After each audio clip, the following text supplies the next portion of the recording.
Well, Conrad, thank you so much for coming online and being willing to have this conversation. I wonder whether you could just tell us a little bit who you are. Many people will know you, of course, from Civil Lighters, but there may well be people watching who don't know who you are. Who are you? What do you do? Yeah, what's your story? Okay, Stu, thanks for having me, first of all. So let's talk about me, my favorite topic. I was actually born in Croydon back in the 60s, and I grew up between the UK and a country called Guyana in the West Indies. So I moved from Guyana to the UK in 1977 straight to Sheffield. But then I graduated in electronic and electrical engineering from Liverpool University. So I had 3 years living in Liverpool. I'm now a project manager, I would say consultant as well. I'm going to make some enemies now. I'm a gooner. I am into Arsenal in a big way. Yeah. Wow, yeah. I'm not going to say anything about football because we lost yesterday, so that's all right. Yeah. What's your favourite food?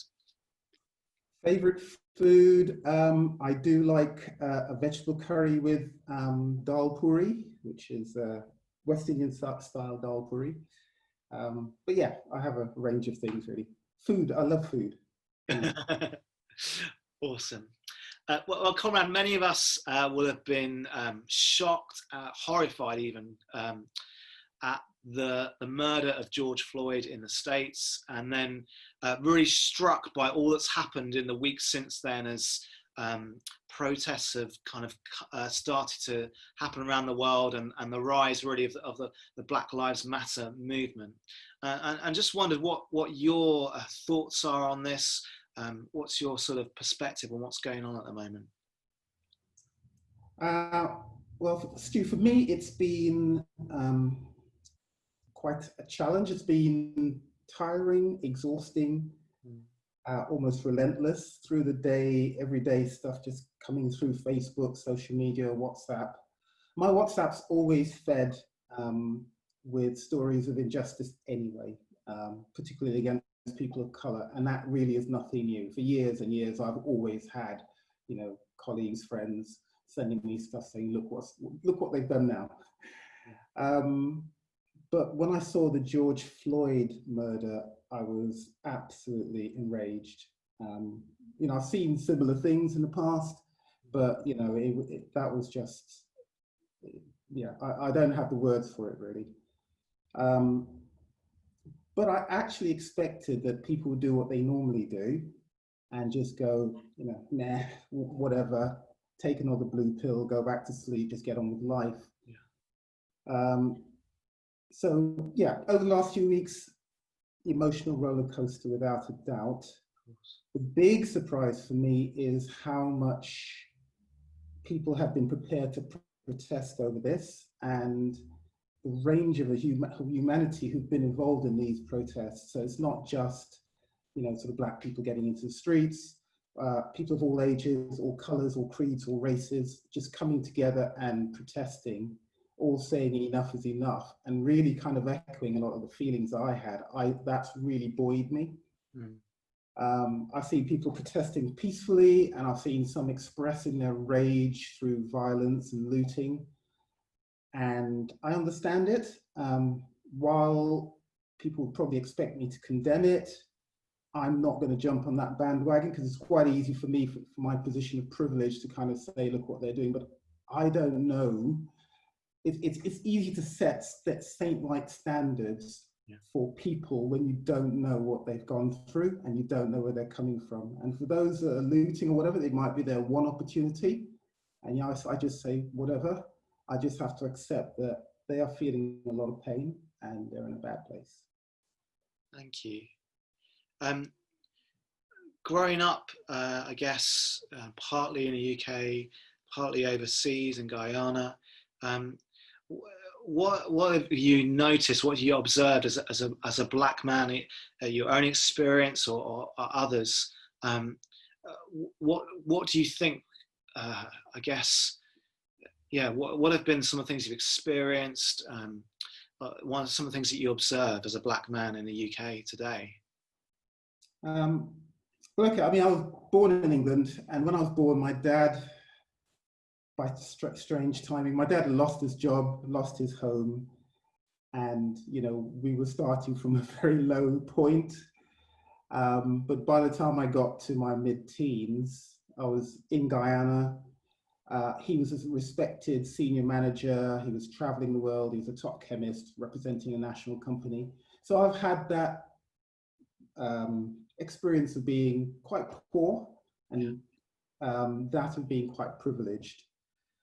Like many West Indians, I was sent to Guyana aged 3 to be raised by my grandmother. And a lot of us went through that because, as a youngster, where you had an environment where there are no Irish, no blacks, no dogs in the UK, having a screaming baby was not ideal. So a lot of West Indians were sent to be raised by people in the West Indies.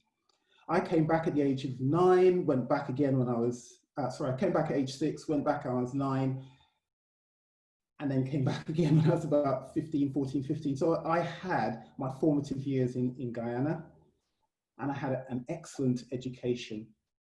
I learned a lot about my own history, and I got the opportunity to see black people and the fact that they could hold any office in society, from the prime minister to judges right throughout society. I'd seen role models. So when I come to the UK, in my mid-teens, it was quite a shock. I became quite withdrawn at that point. I was one of 3 people in a school of hundreds, 3 black people in a school of hundreds and hundreds of kids. And I experienced all forms of racism growing up. So I've been followed by snatch squads during the Toxteth riots. It's probably before your time, Stu, but we had riots in Toxteth in the 80s. I've been stopped and baited by police who've, stopped in my car, who've gone from very, very rude and aggressive to ridiculously polite when I flashed my BBC ID card. And it's a card I've flashed many a time to get me out of jail. Gosh. I've had attempted stop and search by the police outside my own flat here in Hanwell. I've been lined up with David. You'll know David and Kathleen. I've been lined up with David and his family on Miami South Beach, surrounded by American cops who sort of waded in from all sides, on bicycles, cars, everything. And, standing spread-eagled, waiting for a woman in a car across the road to identify whether we were the people who'd stolen her purse.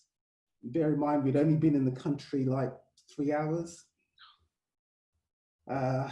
So really, as a 6'2" black man, I've kind of learned to be really smiley, affable, non-threatening, because I realize that I know that if I look or if I'm perceived as a threat, I'll be treated as a threat.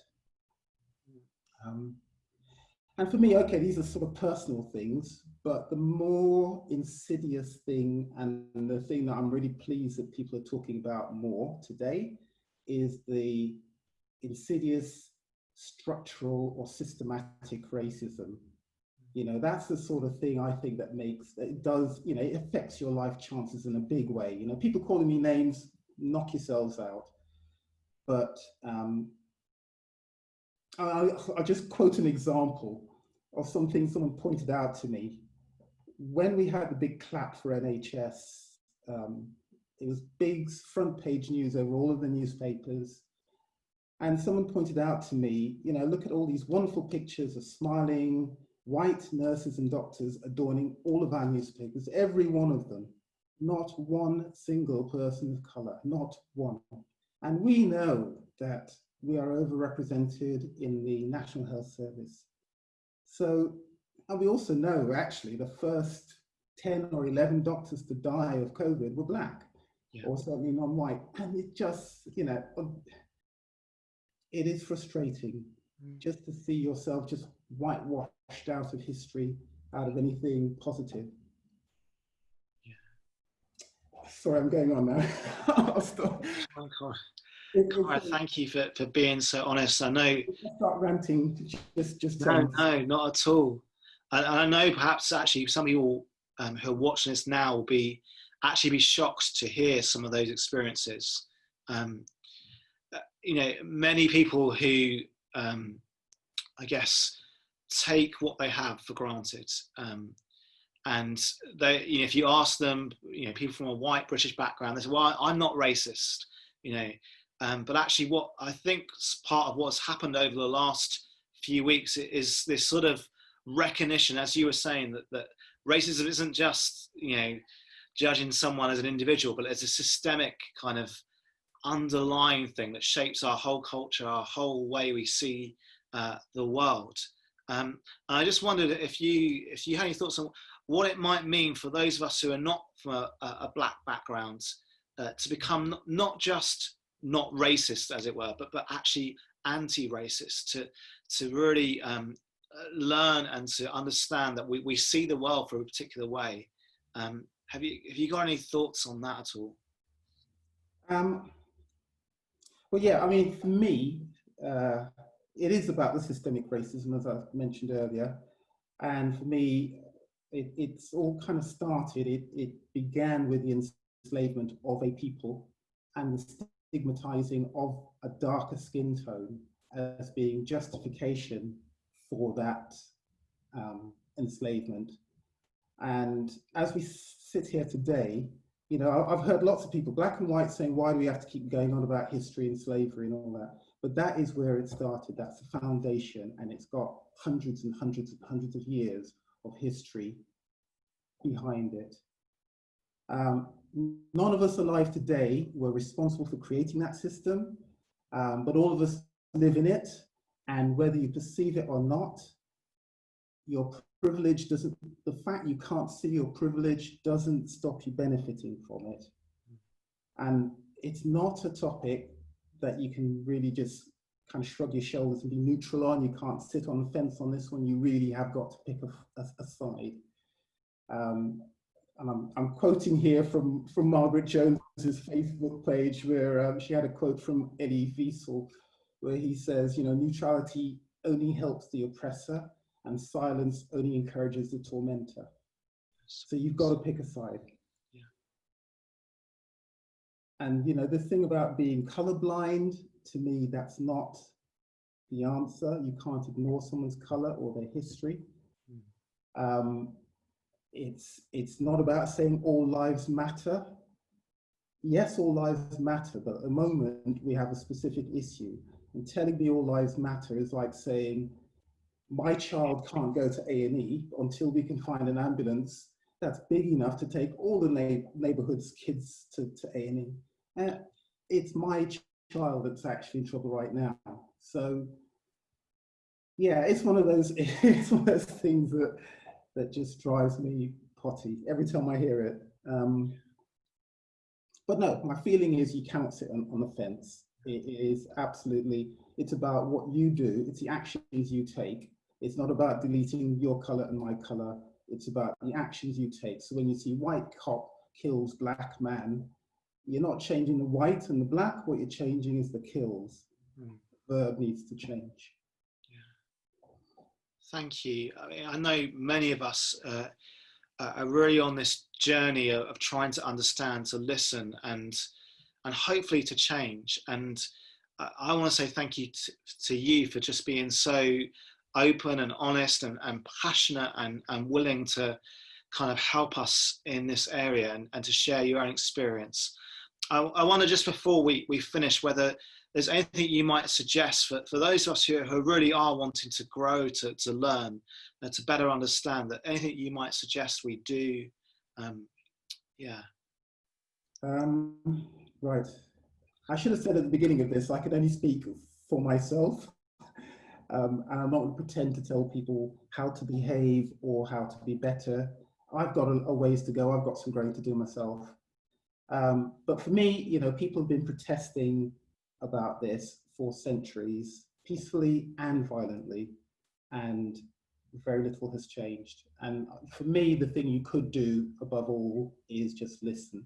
And not just for an opportunity to deny or debunk or undermine the testimony that you're hearing, but just to try and put yourself in that person's place and try and understand where they're coming from, to understand that emotion. Not to blame the victim or justify their alleged treatment or to try and persuade them that what they saw wasn't what they saw. Just really try and understand. There's a lot we can do to educate ourselves on, everyone. I'm not just saying, it's a white thing or it's a black thing. We all need to learn more. History, for me, didn't start with slavery. The world existed long before history. The world existed long before the West, and Britain's civilization existed before the West. So, yeah, there's a lot of education that we could gain for ourselves. There's a lot of stuff you can read. If you look at Amazon right now, Kindle books, the top 5 books, there's a good clue in there as to what people are reading at the moment, and I'm really pleased to see that. And I'd say don't panic, because ultimately this isn't about a group of people being militant and wanting revenge. This is just people wanting to live.